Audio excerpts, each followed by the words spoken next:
Well, hello, wonderful fifth graders. This is Mr. Wayner giving a video on Unit 4 from our Everyday Math curriculum. There are three things in this video that I'm going to address. The first is rounding, the next one is converting decimals to words, and then the last one will be using a four-quadrant graph. Okay, here are a couple sample problems that we're going to use to solve for rounding to the nearest tenth and hundredth. Remember, the tenth is the first number after the decimal. The hundredth is the second digit after the decimal. So for the tenth here, we are going to look at 3.249, and we see if we underline the 2, that's the placeholder that we're looking at. We circle the 4. The 4 tells us whether the 2 rounds up or stays the same. You might remember, or you should remember, that if this number is 5 or below, the tenth stays the same.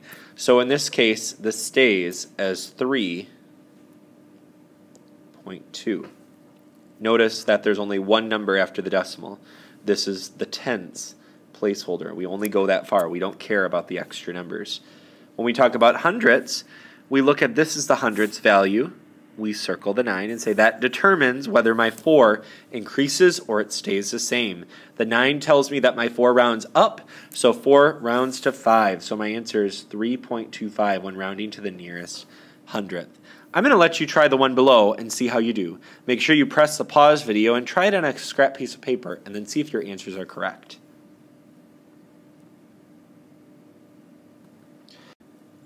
Okay, the answers are in. You can see that in the tenths, 10.985, the 8 here made the 9 round up, which pushed it into the ones digit, so it's 11 or 11.0. And for the hundredths, it rounds, this 5 makes the 8 round up to a 9, so 10.99.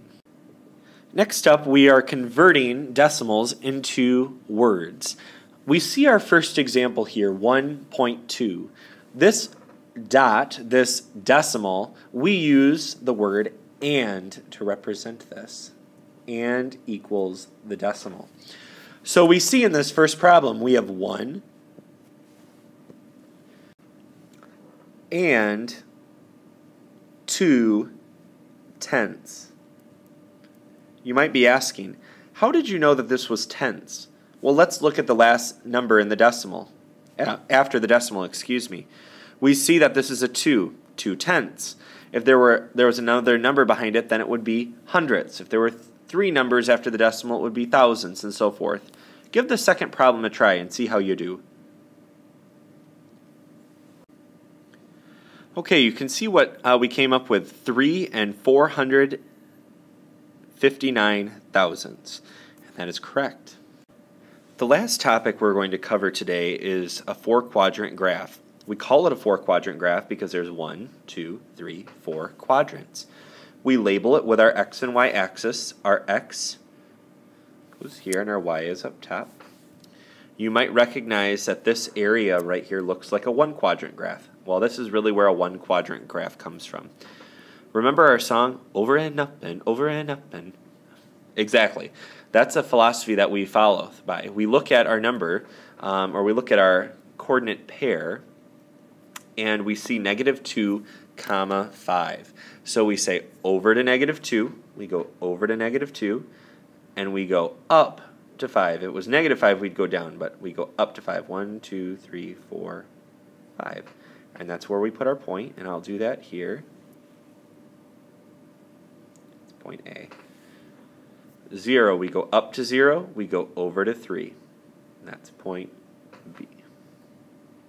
Oh, look at that. I just made a mistake. I'm going to erase it right here because what did I do? I've never done this before.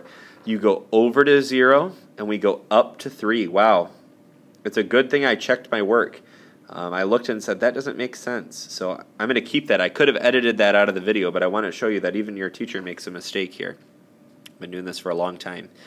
We have C. We go over to -3. 1, 2, 3, which is right here. And then we go down to -2. -3, -2.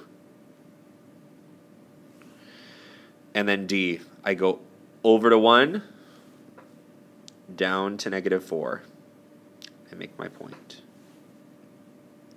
The origin is, remember, our home base. It's where we all go home to. We call this the origin. 0, 0. And that's the origin for all of our graphs. I hope you learned something as you review for the unit test tomorrow. Thanks.